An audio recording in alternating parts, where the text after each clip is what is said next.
and pronounced within the United States, because empires are always fragile in this sense that they depend on the control of foreign labor, foreign resources. We have 17 years of warfare now in the Middle East, feudal, endless. Meanwhile, our infrastructure is collapsing, crumbling. Public libraries are closing. Schools teachers have to buy basic supplies for students. Now we have this insane idea that we're going to train teachers in public schools to carry concealed weapons. I mean, these are all examples of a society that is completely unmoored. It is not hardly unique to the United States, and it will have a ripple effect in countries like Canada, but it will never reach the extent of chaos and potential violence. But never forget that within American society, we are a deeply violent culture, awash in weapons. We believe in the regeneration through violence, this myth that violence is a form of purification, and that comes out of our long history of genocide and slavery. You started with a revolution. Yeah. We did not. You did. Well, we also killed 90% of the indigenous peoples in the United States and enslaved 4 million Africans. And we've never really confronted that, that dark aspect in American history. We cling to our national myth. And so that does make us different and more dangerous than Canada. This is, if you don't mind my saying, a depressing book, but it is well reported and a very important read. America, the Farewell Tour. Chris Hedges, really good of you to come into TVO tonight. Thank you. Thanks for having me. Hello, brothers and sisters. Welcome back to the channel. On to another interesting topic, on to another interesting discussion. Yet again, things that are affecting the United States, generally America. Now, in one of the interviews, and this is a disclaimer, this video was done 7 years ago. In one of the disclaimer of Chris Hedges, and he was having this interview in the TVO, and we saw him trying to describe how the United States is going to fall. Remember, in his works like The American Farewell, that describes the final stages of the United States, or how he's seeing the United States going to fail, he renders and goes full throttle on Donald Trump. And this is what he says. And I believe, brothers and sisters, that whatever he says in this video, because honestly, I took my time and listened to all of the video. Whatever he's saying in this video, it's truly what is currently happening in the United States. And truth to his words, whatever we are seeing right now are things that Chris Hedges already saw to it. Now, for those who are probably listening to Chris Hedges for the first time right now, I'm saying that Chris Hedges is known for his sharp critiques of power, empire, and last-stage capitalism, especially in this work that he is talking right now to this Canadian journalist in the books like The Farewell Tour. When he writes about the farewell to the American empire, he isn't predicting a sudden collapse like a movie scene, but a slow internal decay. Something which he argues that has already been underway for decades. Many of the patterns he warned about are visible today. So it is important to understand what Chris Hedges was saying like 7 years ago during the COVID. It's happening right now. He sees Trump as a demagogue, as a person who is directing the United States into a pitfall trap and is setting everyone into a trap. Trump is always setting everyone into a trap, just like he's setting the American citizens into a trap.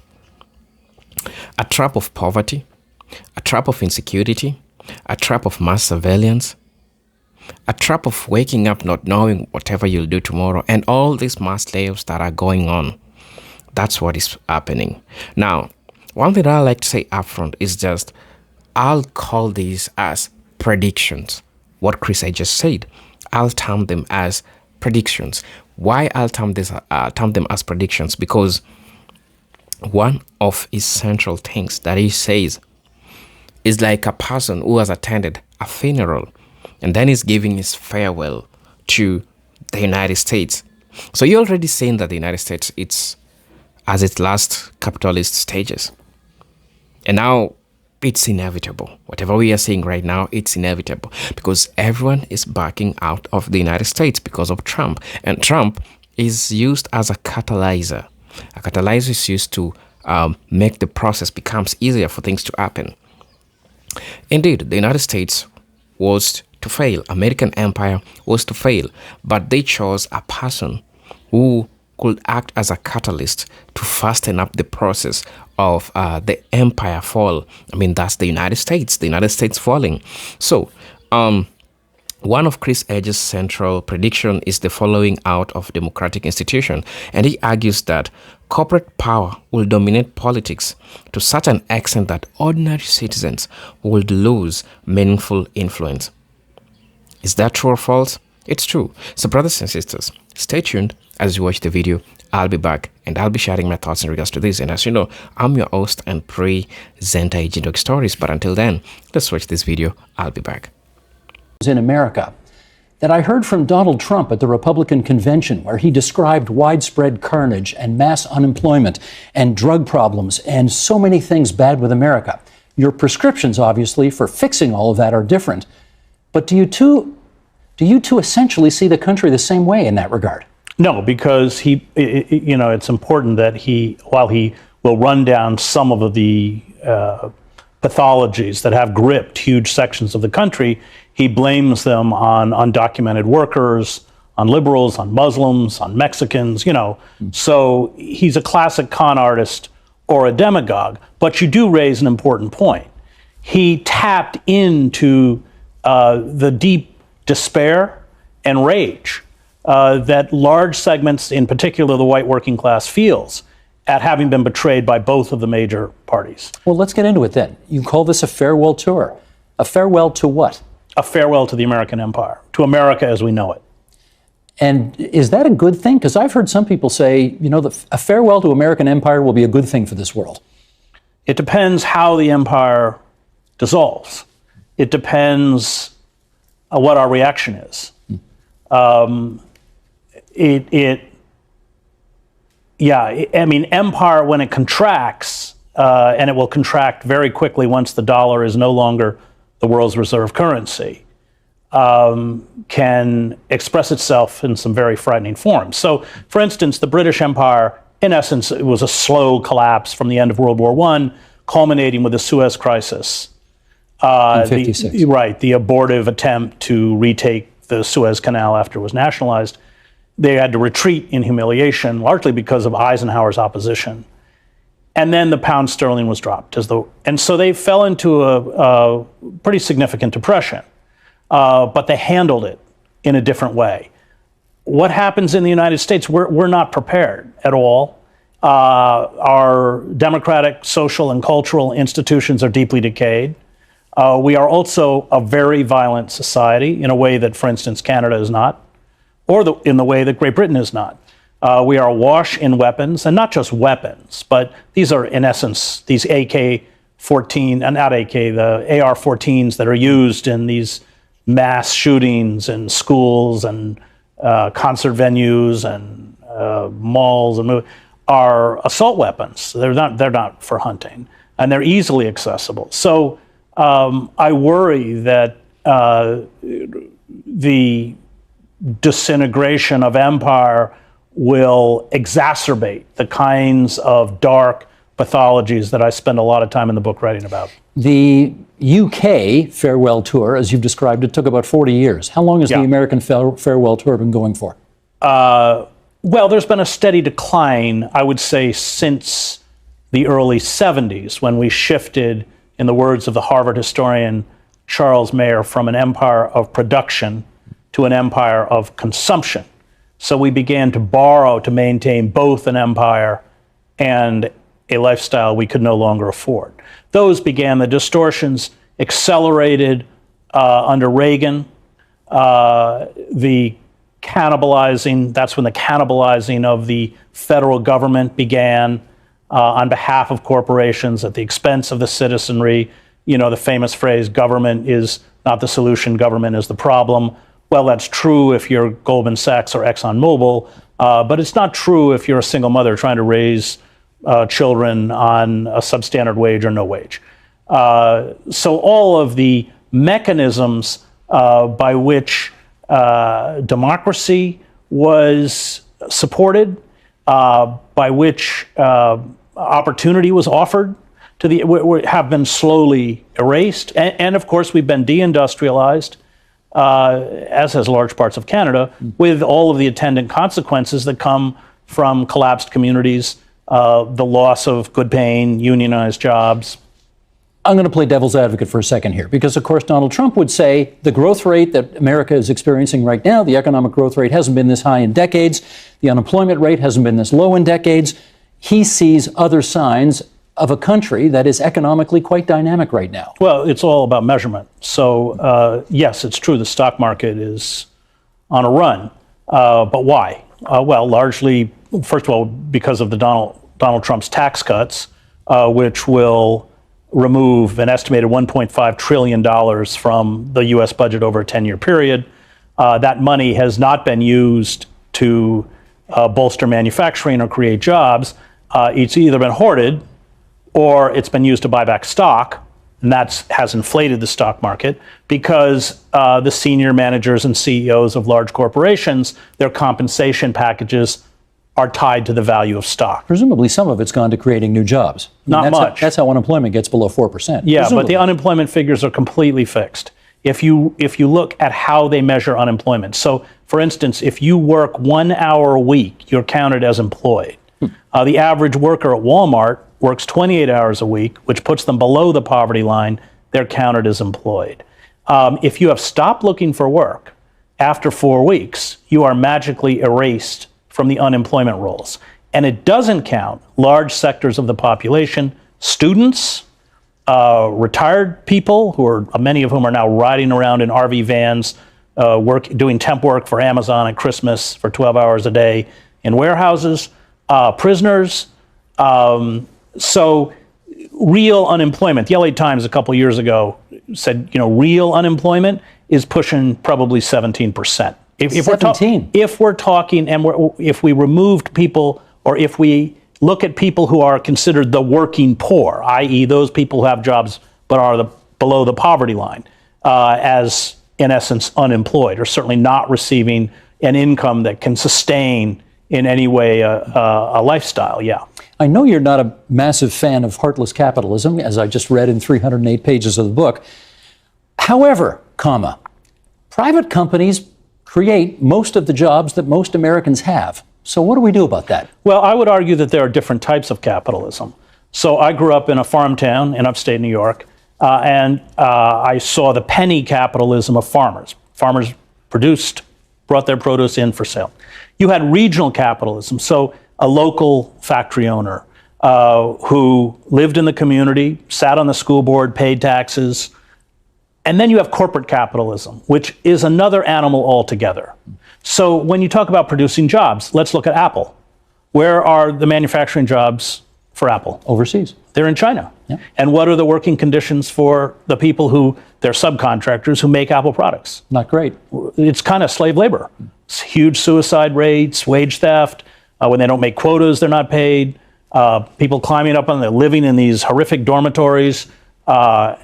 So corporate capitalism is an enemy of penny and regional capitalism.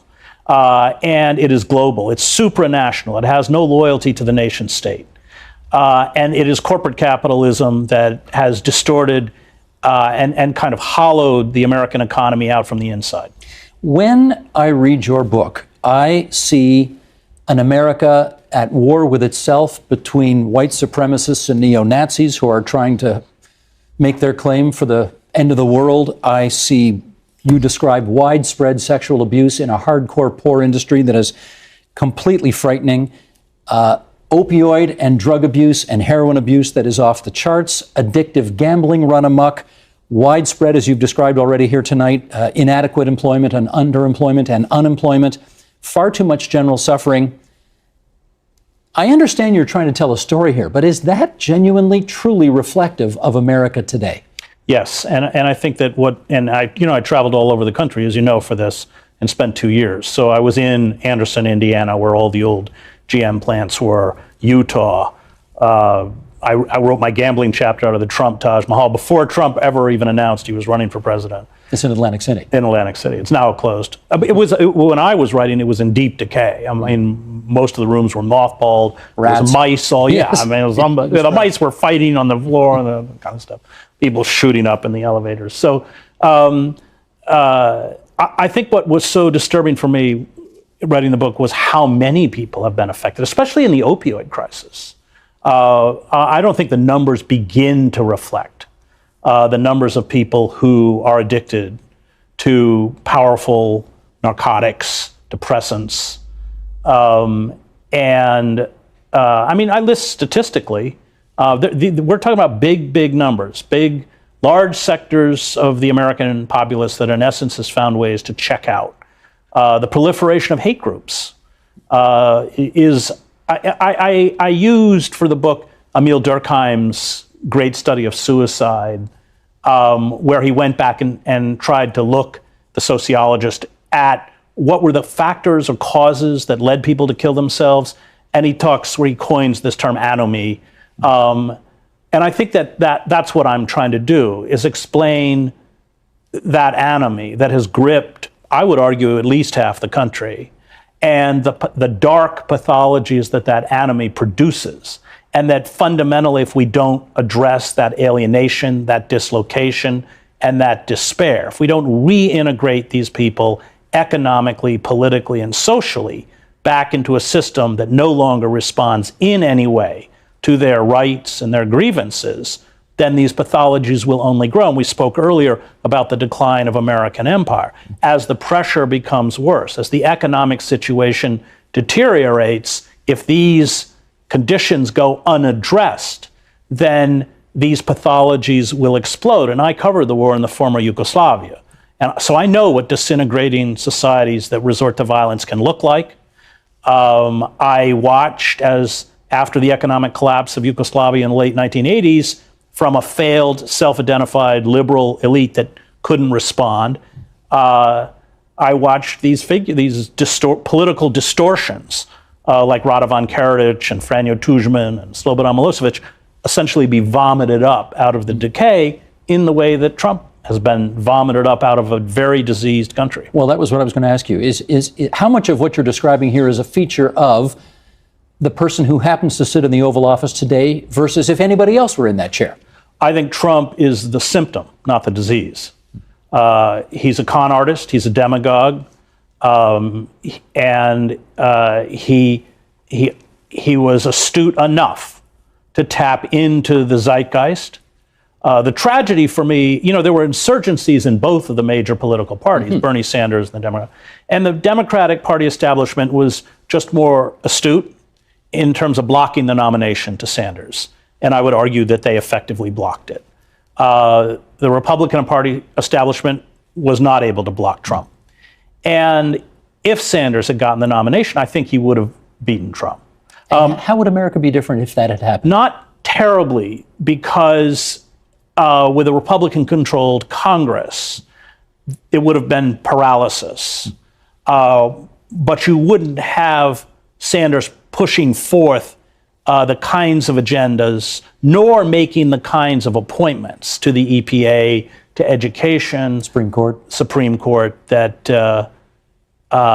Trump has made, and that for me is quite frightening. And I think we have to pin some of the blame on the Clinton campaign. When you go back and read the Podesta emails, they pushed Trump as a candidate because they thought he would be the easiest candidate to defeat. So both Sanders and Trump responded to the reality of the grotesque social inequality in the United States, which is greater than the Gilded Age, greater than it was a century ago.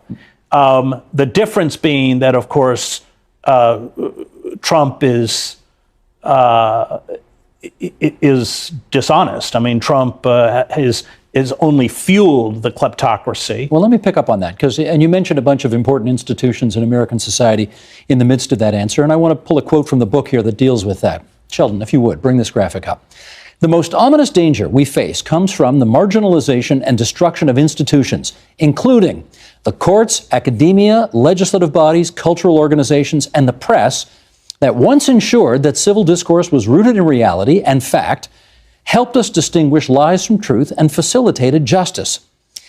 I saw a poll recently, I bet you saw it too, in which Republicans were surveyed, and 93% said, if Donald Trump says it, I believe it. Yeah. I think the same poll showed those same people saying, if someone in my family says it, only 63% of people believed it. They believe the president more than they believe their own family. 80% of Republicans think that what's in the Wall Street Journal is not credible. 80% of Republicans don't believe the Wall Street Journal even. In that America, what hope do empirically provable facts have? Well, you pinpointed something that's very ominous. When national and political discourse is no longer rooted in verifiable fact, then facts are interchangeable with opinions.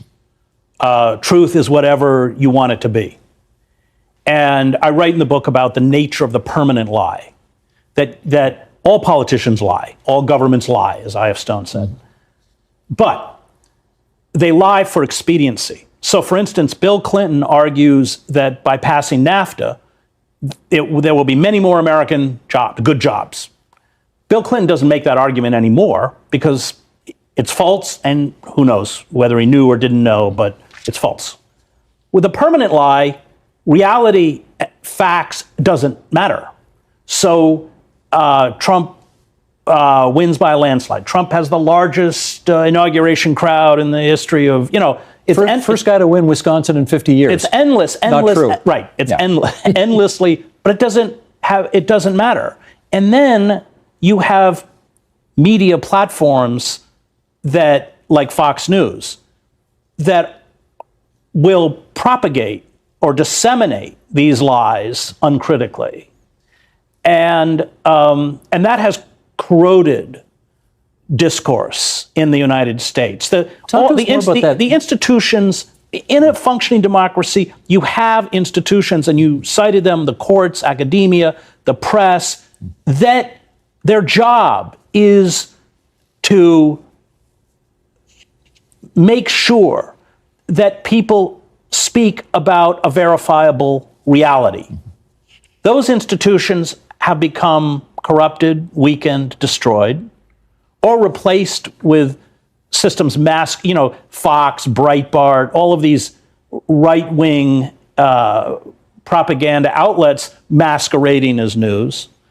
The court system has been taken over and is now being finished off with appointments from the Federalist Society, which is this ideological right-wing. So, it creates a kind of schizophrenia where you may see reality in front of you, but reality is denied by the power elites and by the organs, the media platforms that disseminate the opinions of the power elites.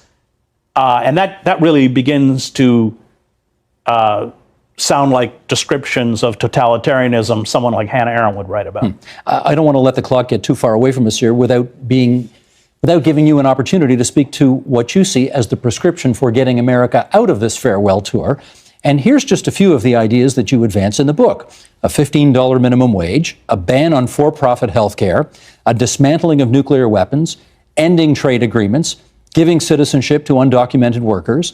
What do you think implementing that menu of policies would change? I think that it's about reintegration. So it's about taking this huge dispossessed segment of the American population and reintegrating them into the country. And of course, the opposite is happening through programs of austerity, slashing welfare. The original welfare program, which was cut by Clinton, 70% of the recipients were children. I mean, it was called AFDC. Yeah. The C standing for children. Yeah. Well, and the children were sold out. Mm-hmm. And there's been now a further slashing of availability of food stamps. So you're taking a population in distress, and you were exacerbating that distress. So I wrote a book about the Christian right called American Fascists, and I came to the conclusion after 2 years of writing that book that the only way to battle the Christian right, which I see as a kind of Christianized fascist force, and I speak as a seminary graduate. We should point that out. You're a reverend Yes, in the Presbyterian Church. I am, yeah. You are the Dr. That's Reverend right. That's right. So Christopher Lynn Hedges. the importance, I believe, to countering the magical thinking of the Christian right was rooted in the economy, in reintegrating them into the economy, giving them the kinds of jobs, the unionized jobs that were once available, where you had job security, job safety, a pension plan, medical benefits, and a salary that could sustain a family. That's all gone. And by making it worse, we are pushing larger and larger parts of the population into the embrace of demagogues, hate groups, or seeing them engage in behaviors that are willfully self-destructive. I mean, suicide, for instance, the highest rate of suicide in the United States are middle-aged white men who realize that there's no place for them anymore. Yeah. And I quote Pope John Paul in his encyclical on work. Work is not just about the exchange of labor for wages. It is about status, dignity, self-respect, the ability to find a meaningful place in society. And we're not doing it. And the longer we don't do it, the worse it's going to get.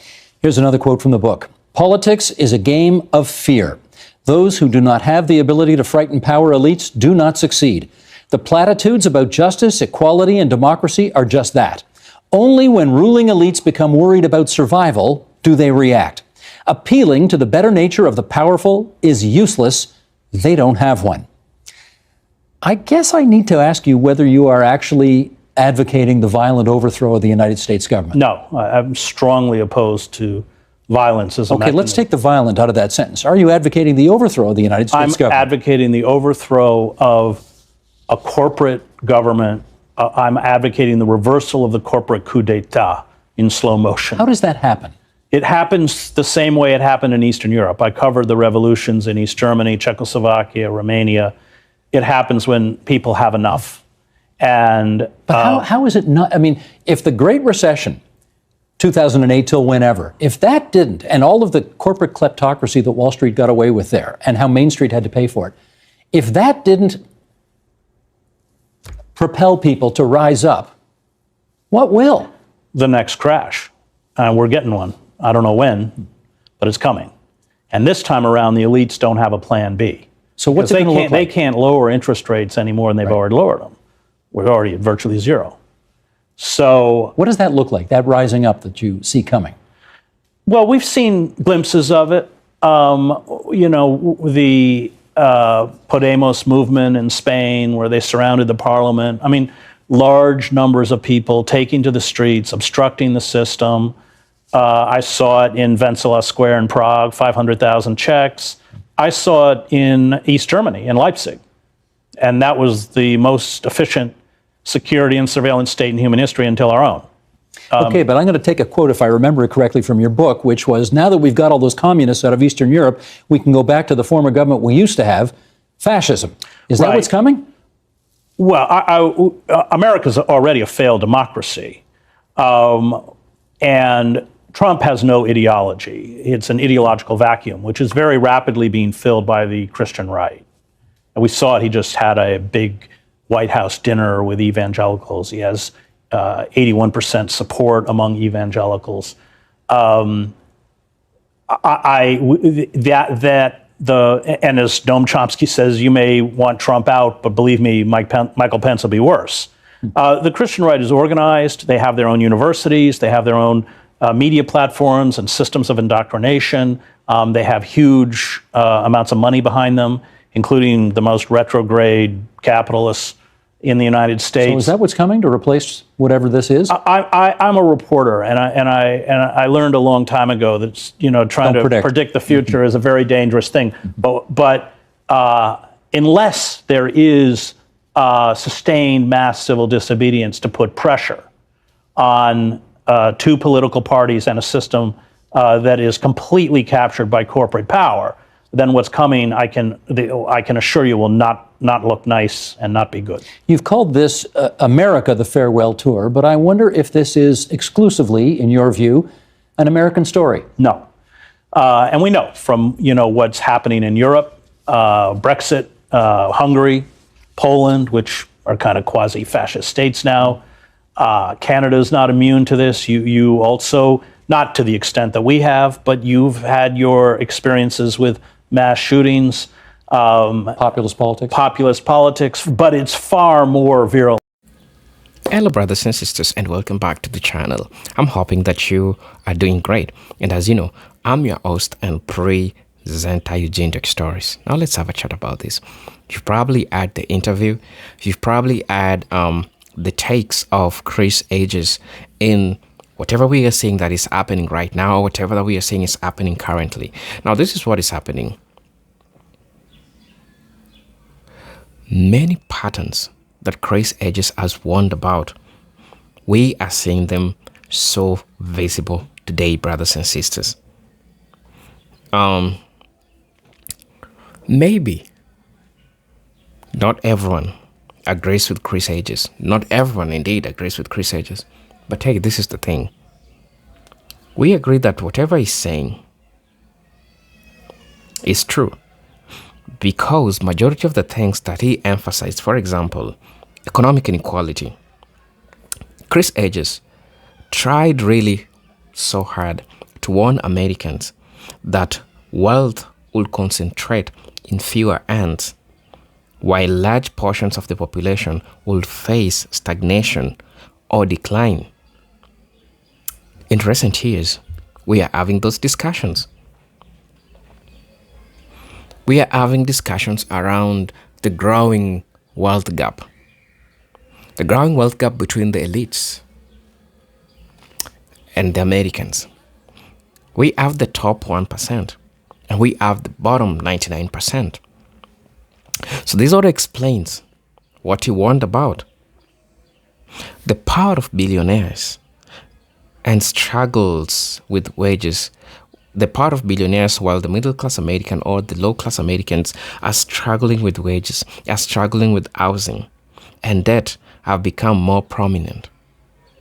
Movement focused on economic justice shows concerns that align with what he described. Right now, we are seeing mass layoffs. Right now, we are seeing people going back home with no jobs. Right now, we are seeing underpayment. Just like what Mr. Donald Trump is trying to do. Mr. Donald Trump is trying to underpay American citizens. For instance, Trump wants American citizens to work $1 an hour.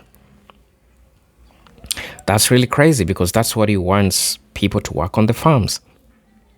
Specifically, he wanted black people to work on those farms for those limited amount of money. So you tell me, when you take your calculator and do the math, let's say you are working, I'll be using the calculator of my phone.